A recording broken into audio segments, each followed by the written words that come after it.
자, 논술 파이널 강좌 1회차 강의를 시작하도록 하겠습니다. 자, 여러분들 어떻습니까? 오늘 모의고사를 한번 치러본 소감이, 자, 이제 현강을 듣는 학생들 포함해서 인강을 듣는 학생들 같은 경우에도 마찬가지입니다. 일단, 논술 시험 시간이 총 110분이잖아요. 여러분들이 이제 인강을 듣는 학생들 같은 경우에는 110분 동안 딱, 시간을 엄수해서 일단 답안지를 작성을 한 다음에, 그리고 나서, 그러니까 제가 말씀드린 그 해설 강의를 통해서 보완을 하시기 바랍니다.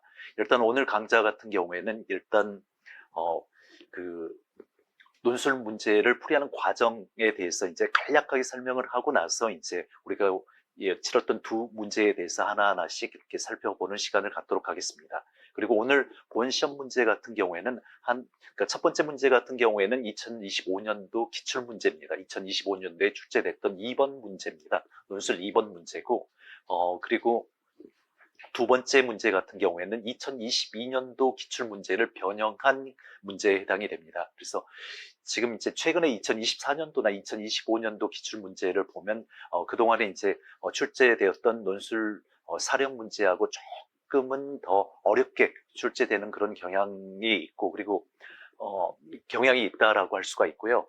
그리고 우리가 이제 2022년도의 기출 문제 같은 경우에는, 자, 제가 여러분들한테 말씀을 드렸던 것처럼 사례형 논술 문제에서 가장 빈출 문제가 뭐라고 그랬죠? 법의 해석과 적용 문제입니다. 법의 해석과 적용. 그러니까 그래서 법의 해석과 적용 문제는 지금까지 4차례 출제가 됐는데요. 계속해서 이제 출제 가능성이 높은 그런 문제라고 할 수가 있습니다.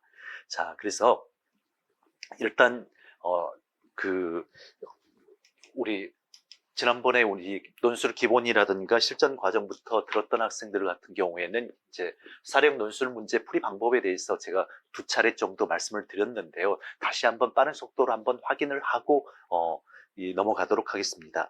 일단 여러분들 사례형 이 논술 문제 풀이 방법은, 자, 일단은 문제를 독해하는 단계, 자, 문제를 독해를 하면서 여러분들이 이제 개요를 작성을 해야 되는데, 제가 이제 강조를 했던 것처럼 여러분들이 사례형 논술 문제에 대한 답안을 작성하면서 가장 중요한 게 개요를 작성하는 그런 단계라고 할 수가 있거든요. 그래서 여러분들이 이제 110분 동안 두 문제를 풀어야 되셨잖아요. 그래서 그러니까 시간 안배를 잘 하셔서, 그러니까 보통 이제 110분이니까 50분 정도의 한 문제를 푼다라고 그렇게 생각을 하십시오. 근데 이 50분 중에서 여러분들이 이제 개요를 작성하는데 어느 정도 시간을 투자를 할 것인가는 여러분들이 이제 나름대로 이렇게 연습을 통해서 조금 나름대로 노하우를 터득을 해야 되는데요. 그래서 제가 여러분들한테 이제 조금 권유하는 것은 가급적이면 정말 이렇게 답안을 작성하는 단계는 개요, 그러니까 가개요라든가 진개요를 그대로 옮겨 적는 그런 과정이라고 생각을 하시고 개요 작성을 조금 더 충실히 하시기 바랍니다. 사실 이제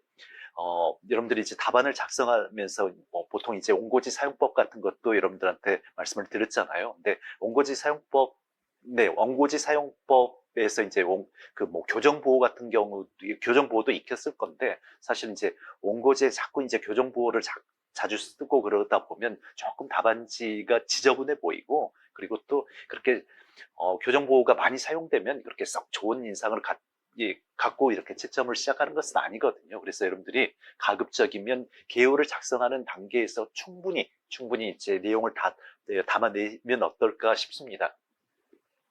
자, 그래서 여러분들이 이제 주어진, 그러니까 문제당 한 50분 정도라고 생각을 하면 50분 동안 어느 정도 이제 개요를 작성하는데 시간을 투자를 할 것인가는 여러분들이 나름대로 여러분 방식에 따라서 이제 시간을 이제 정해야 되는데요. 아무튼 개요를 충실히 작성할 것을 여러분들한테 권유를 하고 있고요. 자, 그래서 여러분들 이제 우리 개요라는 거, 그러니까 일단 사례형 논술이라는 것은, 사례형 논술은 말 그대로 이제 문제를 읽고 그리고 개요를 작성하고 원고지 답안을 작성하면 되는 그런 과정입니다. 그래서 여러분들이 이제 먼저 문제를 읽어야 되겠죠. 문제를 읽어야 되겠는데 문제를 읽어야 될 텐데, 자, 문제라는 것은, 자, 주어진 정보를 찾아서 요구 사항에 답하라는 그런 과제를 말합니다. 그래서 문제는 보통 이제 발문과 제시문으로 구성이 되어 있죠. 발문과 제시문으로 이루어져 있고, 발문은 요구사항이고 제시문은 정보입니다. 발문은 요구사항이고 제시문은 정보인데, 자, 이렇게 문제를 독해하는 단계에서 발문과 제시문을 정확하게 이해를 해야 됩니다. 자, 여기 스크린을 한번 봐보십시오. 이렇게 발문, 조건을 통해서 출제자의 요구사항을 파악을 해야 됩니다. 특히 이제 제가 조건을 굉장히 강조를 하잖아요. 여러분들이 발문과 조건을 통해서 목차를, 그러니까 어떤 식으로 이제 내가 답안을 작성을 해야 될 것인가, 이 목차를 정확히, 목차를 이렇게 정해야 되거든요. 그래서 이, 발문과 조건이라는 것은, 출제자 입장에서는 여러분들한테 서비스 해주는 거라고 그렇게 생각을 하십시오. 그리고 또 이제 채점자 입장에서는 내가 채점을 할 때 훨씬 더 또 편하게 채점을 할 수 있는 방법 중에서 하나거든요. 이렇게 발문과 조건을 통해서 여러분들이 목차를 구성하는 거. 이 논술 답안을 작성하는 것은 여러분들이 수필을 작성하는 게 아니거든요. 수필은 내가 정말 그러니까 펜이 닿는 대로 이렇게 이 글을 작성을 해 나가면 되잖아요. 근데 논술이라는 것은 어느 정도 이렇게 주어진 틀이 있습니다. 주어진 틀이 있기 때문에 여기에 맞춰가지고 여러분들이 작성을 해야 되는데, 바로 발문과 조건을 통해서 여러분들이 목차를 잡으면 되는 겁니다. 자, 그리고 여기 스크린에 있는 자료는 여러분들한테 이제 PPT, 그러니까 PDF 자료로 제공을 해드리니까 굳이 이제 메모를 하실 필요는 없습니다. 자, 그리고 이 발문이나 조건을 통해서 여러분들이 이제 목차를 잡고, 그리고 제시문을 통해서 여러분들이 진개요를 작성할 때 그러니까 포함을 시켜야 될 그런 내용들을 집어넣는다라고 그렇게 생각을 하시기 바랍니다. 그리고 보통 이제 요즘에는 제시문 분량이 두 문제 한 4,000자 이상이 돼버리거든요. 그러니까 문제 분량이 굉장히 많습니다. 그래서 여러분들이 시간을 좀 절약하기 위해서는 문제 바로바로, 그러니까 핵심 사항 같은 거, 필요한 사항을 체크를 해야 되는 거거든요. 그래서 제시문을 읽으면서 핵심 키워드라든가 논점, 비교 요소, 요구 사항을 체크할 필요가 있다라는 거. 그리고 여기서 여러분들이 또 하나, 과연 이 문제를 통해서 출제자가 뭘 평가를 하려고 하는지를 캐치를 해내야 되는데, 여러분들이 이제 기본과 실전 과정을 통해서 이제 이미 연습을 했기 때문에 뭘 평가를 하려고 하는지 배경 같은 것은 여러분들이 이제 이 단계에서는 이제 충분히 짐작을 하실 수가 있을 텐데요. 자, 그래서 개요라는 것은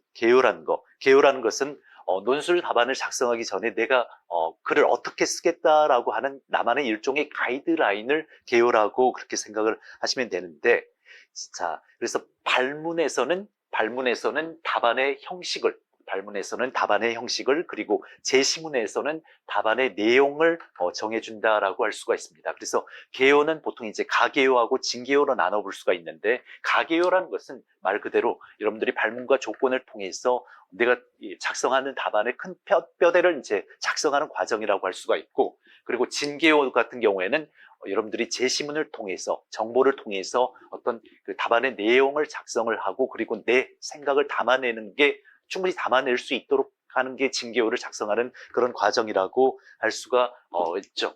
자, 그래서 개요 작성의 목적은 논리적 구조를 명확하게 정리해서 일관된 논증을 전개하는 게 가능하도록 하는 게 바로 개요라는 거죠.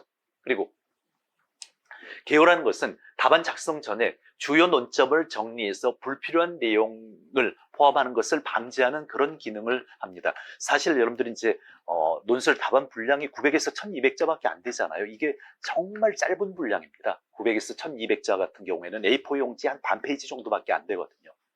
근데 여러분들이 이 안에 내가 정말 로스쿨에 합격하기 위한 중요한 입시 요소 중에서 하나입니다. 여러분들한테 이런 말씀을 드렸다시피 로스쿨 입시 전형 요소는 총 6가지로 구성이 되는데, 이거 하나하나 다 중요합니다. 지금은 여러분들이 이제 언어 이해하고 추리 논증에 조금 더 집중을 해야 되겠지만,